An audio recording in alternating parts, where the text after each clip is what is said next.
Doctor Luis Felipe Tillería, candidato presidencial. Doctor, ¿cómo ha estado? Buenos días.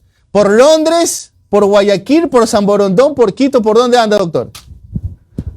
Muy buenas, Omar. Qué gusto estar aquí. Bueno, hoy toca un café con Omar, ¿no? Sí, toca, es lo que hay por el momento. Sí, pero soluble bien, nomás aquí. Bueno, primero que nada, pues un saludo migrante a todos nuestros compatriotas que nos ven y nos escuchan vía internet desde Italia, España, Reino Unido, Estados Unidos, el resto de Latinoamérica y en todo el Ecuador. Es un placer estar aquí. No es la primera vez y tampoco espero que sea la última. No, jamás. Bien, hoy estamos en Londres. Estamos terminando la agenda que teníamos por acá. Hemos estado en varios eventos con migrantes y como parte de nuestras funciones de concejal, estuvimos presentes el mes pasado, a finales del mes pasado, en la sesión del nuevo alcalde de la ciudad de Londres. Y hemos tenido un par de reuniones con algunos personajes también de la ciudad, uno de ellos el alcalde saliente, quien es un experto en financiamiento medioambiental. Tenemos un plan muy ambicioso para Ecuador, similar a lo que ha hecho Chile en financiamiento medioambiental. En sus bonos soberanos indexados a la sostenibilidad, ya ha recaudado 22.000 millones de dólares del 2019 acá. Eso equivale en tan solo 5 años, el equivalente a 1/3 de toda la deuda externa de Ecuador. Creo que Ecuador, al ser un país megadiverso, muy bien podría aprovechar los fondos soberanos indexados a la sostenibilidad. Y bueno, muchas otras ideas que tenemos para desarrollar el Ecuador. Ahora, justamente eso queríamos afincarnos, doctor. Mire, aquí hay una guerra de narrativas acá en Ecuador. Hay una narrativa por parte de los empresarios, de los industriales, de las cámaras de comercio que nos han dicho y nos han venido diciendo, oye, le estamos pasando mal. O sea, antes de los apagones ya veníamos con problemas. Ahora imagínense lo que se nos ha venido por los apagones. Sin embargo, ya hemos visto que durante esta semana el director del SRI está paseando por todos los medios amigos del gobierno diciendo todo está bien. Hemos tenido ventas boom para arriba, el Black Friday fue un éxito, estamos espectacular, hemos recaudado como nunca en nuestra vida. Hasta un momento llegó a decir, no se ha generado una crisis económica a partir de 80 días de apagones, no ha habido crisis económica. Pero indistintamente de cuáles las narrativas se imponga, ¿qué hacer a partir de enero? Ya, la próxima semana supuestamente se acaban los apagones. Perfecto, pasamos Navidad, comemos chanchito, el pavito. ¿Qué hacemos a partir del 6 de enero cuando ya regresemos el largo feriado? ¿Qué es lo que toca hacer urgente en Ecuador para reactivar la economía?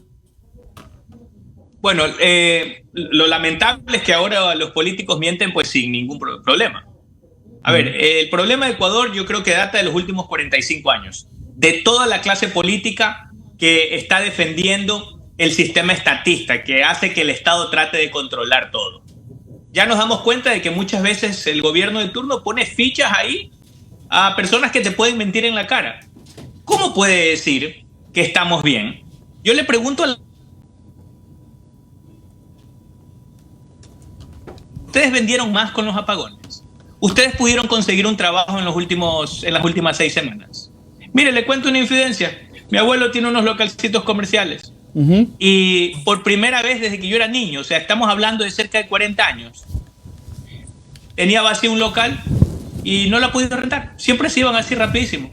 Esta vez no la ha podido rentar. Y el otro está cerrado porque una costurera no puede operar porque no tiene luz. Si le preguntan a ella, ¿usted está mejor o usted vendió en el Black Friday? ¿Usted en realidad piensa que alguien en su sano juicio puede decir, me ha ido fenomenal en los últimos 2 meses? Claro. O sea, yo creo que es evidente que cuando uno en cualquier barrio tiene una conversación de cómo están las ventas en la ferretería, en la despensa, bueno, pues se da cuenta de que nosotros estamos en una verdadera crisis. Pero esto es el resultado de un sistema estatista que ha venido por 45 años y que, entre otras cosas, hizo una obra maestra para los políticos, que es la Constitución del 2008, que de alguna manera le garantiza privilegios a los políticos, a que, por ejemplo, no pueda llegar un gobierno como el nuestro a devolverle las empresas públicas a la gente, sino que tenemos que cambiar esa Constitución y eso vamos a hacer. Queremos cambiar la Constitución del 2008, tener una nueva Constitución que se adapte a los modernos tiempos y que enrumbe a Ecuador el primer mundo. Una Constitución que abrace las ideas de la libertad y que de alguna manera nos ayude a explotar todas las riquezas que tiene Ecuador. Le doy un ejemplo. Ecuador. Ahora, doctor, solamente antes de continuar en ese tema, doctor, y con respecto a la Constitución, ¿usted plantea una Constitución para de cero redactar una nueva carta política o sobre lo que hay hacer reformas puntuales? Nueva. Totalmente Tenemos que nueva. hacer una nueva Constitución nueva, correcto. Ya, ok. Una nueva Constitución que, por ejemplo, deje que los ecuatorianos exploten todos sus recursos naturales. Usted sabe que Ecuador, por ejemplo, tiene el doble de petróleo que Dubái.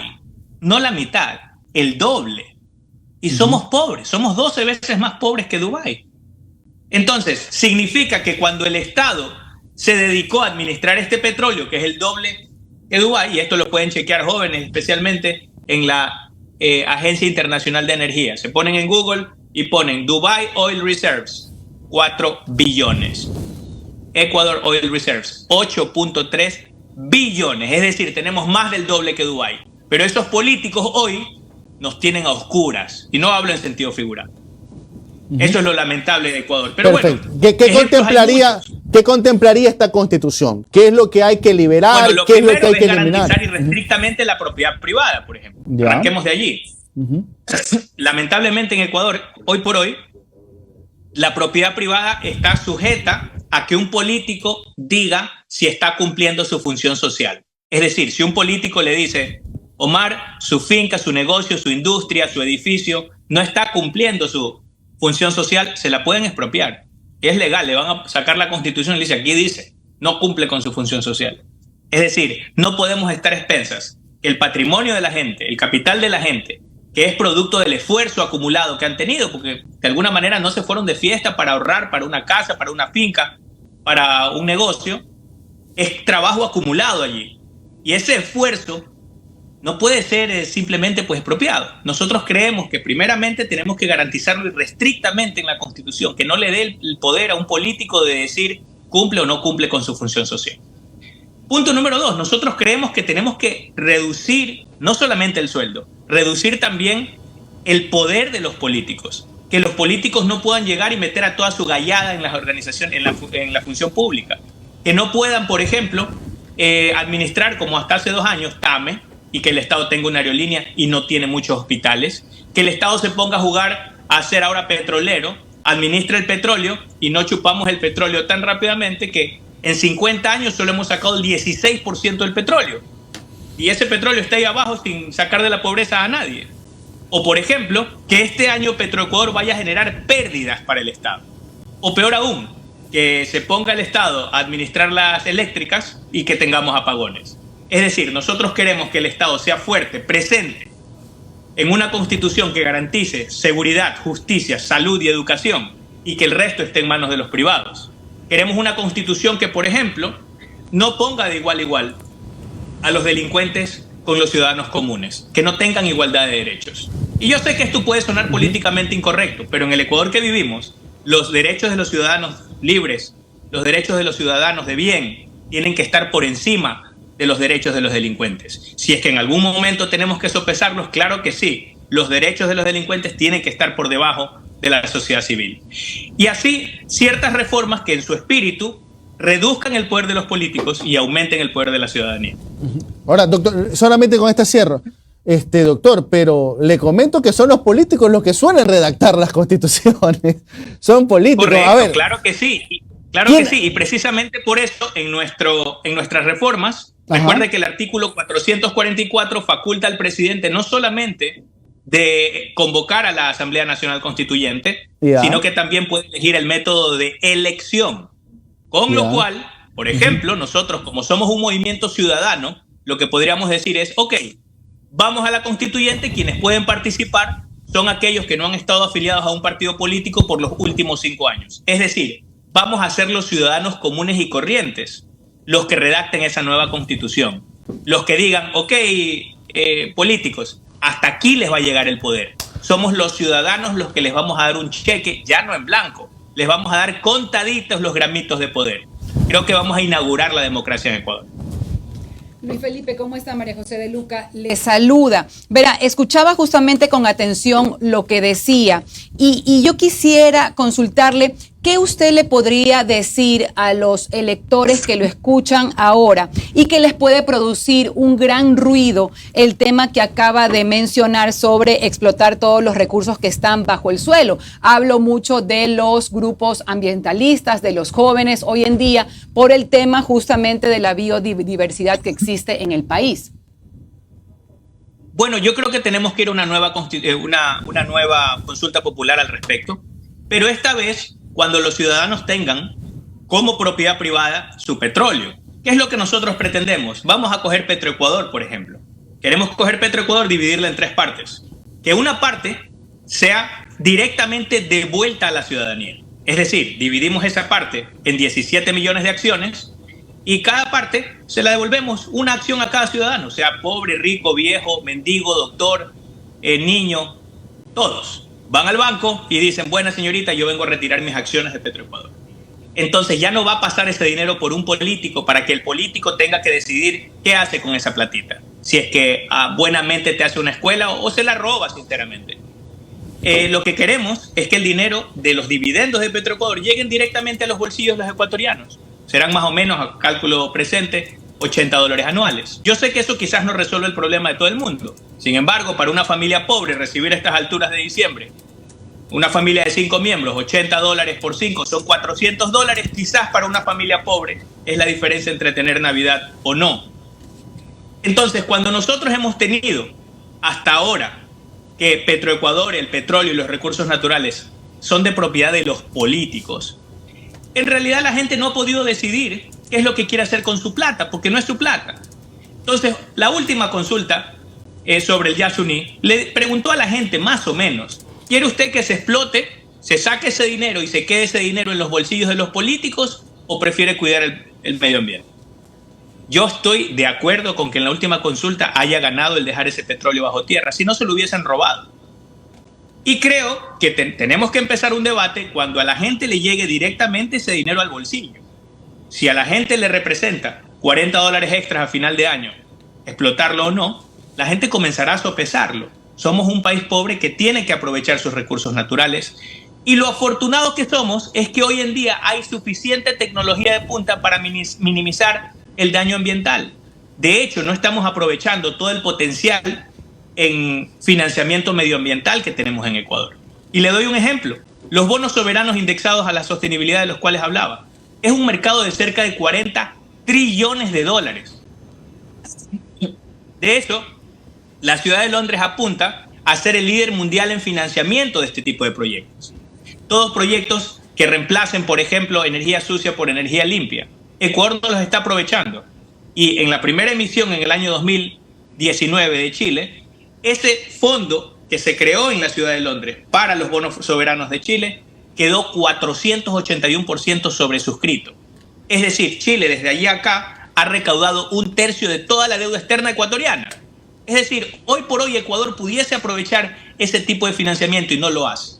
Nos hemos quedado simplemente en las marchas ambientalistas, pero no estamos haciendo plata con el cuidado del medio ambiente. Creo que en ese sentido nosotros podemos aprovecharlo mucho más. O sea, usted me dice ahora, que el debate... si el día de mañana nosotros comenzamos a aprovechar todos nuestros recursos naturales? Que, por ejemplo, ya no sea Petroecuador y que ya no, los proveedores no sean por ahí el primo de quién, el cuñado de quién, el yerno de quién, sino que sea que otro tercio de Petroecuador, un 30-40% de acciones, se las vendamos a las empresas que incluso han ganado premios por cuidado medioambiental. Llámese Shell, llámese British Petroleum.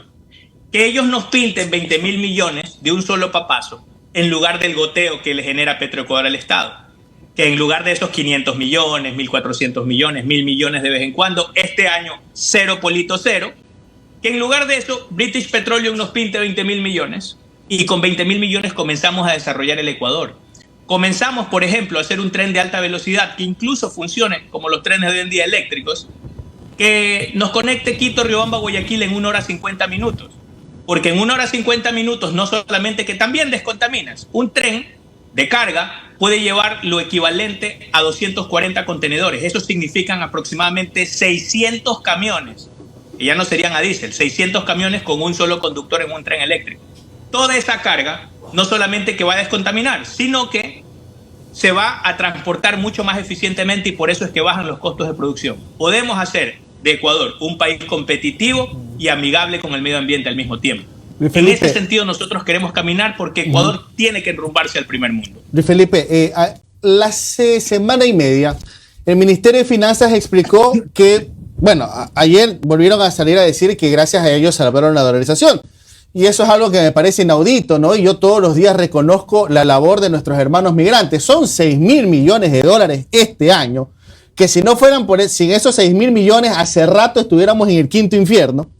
Pero aparte de eso, el Ministerio de Finanzas saca pecho diciendo, gracias a nosotros conseguimos 5.500 millones de dólares en créditos. Es como que tener una familia, ¿no? Y llegar a diciembre y decir, familia, llegamos, pero explotamos toditas las tarjetas de crédito, ¿no? No es lo más positivo que digamos. Pero bueno, ¿qué haría en caso de que tú llegaras a Carondelet? ¿Qué puedes hacer con la deuda externa?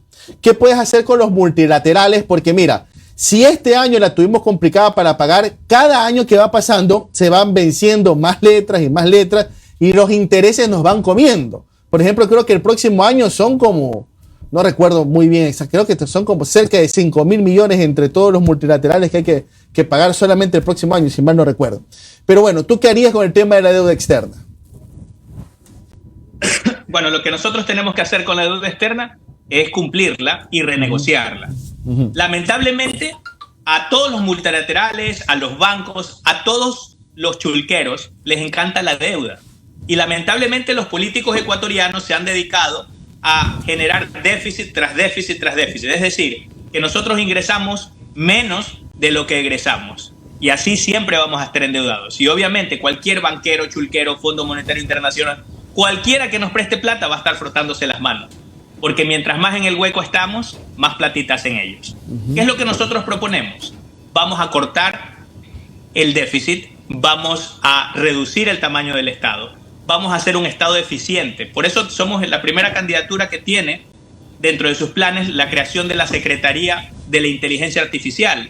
Por ejemplo, de hecho, lanzamos hace un par de días nuestra página web con inteligencia artificial. A nuestro pequeño jaguar le pueden preguntar de todo. Dicho sea de paso, tillería.com.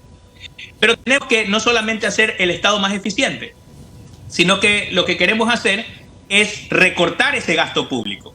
Solamente en empleados públicos innecesarios podemos ahorrar cerca de 3.000 millones, asumiendo que hay 200.000 empleados públicos de más que pudiesen optimizarse gracias a la inteligencia artificial y la optimización de procesos. Promedio 15.000 al año cada uno, estamos hablando ya de 3.000 millones. Aparte de eso, nosotros pudiésemos ahorrar en subsidios. Nosotros tenemos 7.800 millones en subsidios, de los cuales solamente el 19% va a los pobres. Es decir, el 81% ha sido solamente utilizar a los pobres como punta de lanza para que ese subsidio se lo estén llevando industriales, contrabandistas y un larguísimo etcétera de lo que ha pasado en 50 años en Ecuador. Es decir, solamente en esas dos cosas, el piponazgo y los subsidios que no están yendo a los pobres, podemos ahorrar, ojo, no me equivoco con el número, 6.000 millones más 3.000 son 9.000 millones. Es decir, el doble de nuestro déficit. Lo que a Ecuador le hace falta todos los años son 4.800 millones. Póngale 5.000. Nosotros fácilmente podemos, allí solamente hemos identificado 9.000 millones. ¿Qué pasaría si Ecuador tiene superávit? Bueno, una parte de lo que nos sobra vamos a enfocarlo en educación, salud, seguridad y justicia. Y la otra parte, podemos decirle al fondo, a diferentes prestamistas, hey, mira que nos sobra el billete, ¿quién quiere prestarnos? Tenemos deuda cara, queremos reemplazarlo por deuda barata, ahora me sobra la plata. Y con esto vamos a poder conseguir deuda más barata. Queremos y tasas de interés del primer mundo, 1 o 2%, como se endeuda Japón, como se endeuda Estados Unidos, como se endeuda España, Italia. No del 7-8%. Porque en el momento en que nosotros bajemos la tasa de interés de nuestra deuda externa, para siempre vamos a estar pagando menos intereses y vamos a destinar permanentemente más dinero para seguridad, justicia, salud y educación. Creo que ese es el camino, abrazando las ideas de la libertad. Lamentablemente, para los políticos, eso significa perder el poder y dejar que la gente tenga más poder. Eso significa que los políticos no van a tener suficiente poder para ir a robar. Por eso no han hecho los cambios en 45 años. Pero nosotros, como una candidatura ciudadana, queremos abrazar esas ideas de la libertad, hacer las reformas que el primer mundo hizo cuando no era primer mundo. Queremos que esas reformas se hagan en Ecuador para que Ecuador se enrumbe al primer mundo. Perfecto. Luis Felipe Tellería, candidato presidencial por Avance. Suponemos que ya después de fin de año lo tenemos acá en territorio haciendo campaña, ¿no? Bueno, Dios mediante, estaremos allí la próxima semana. Tenemos muchos planes, una agenda muy apretada para territorio. Estaremos en varios rincones de la patria. Tenemos que llevar este mensaje. Es hora de que reseteemos el sistema. Se van todos. Solo se quedan los honestos. Vamos a hacer una gran transformación del sector público y por eso actualmente estamos recogiendo los currículums en tillería.com, porque si queremos cambiar el Ecuador, esto nos compete a todos. No puede ser una sola persona cambiando el Ecuador. Necesitamos los mejores hombres y mujeres que envíen sus currículums para reemplazar a todo ese estado burocrático que ha llevado a Ecuador a tenernos a oscuras. No en sentido figurado, de verdad hemos estado a oscuras, estamos al borde de un colapso económico. Es hora de abrazar las ideas de la libertad y que Ecuador llegue a ser el país más rico de Latinoamérica. Luis Felipe Tellería, muchísimas gracias. Cuídese, Luis Felipe.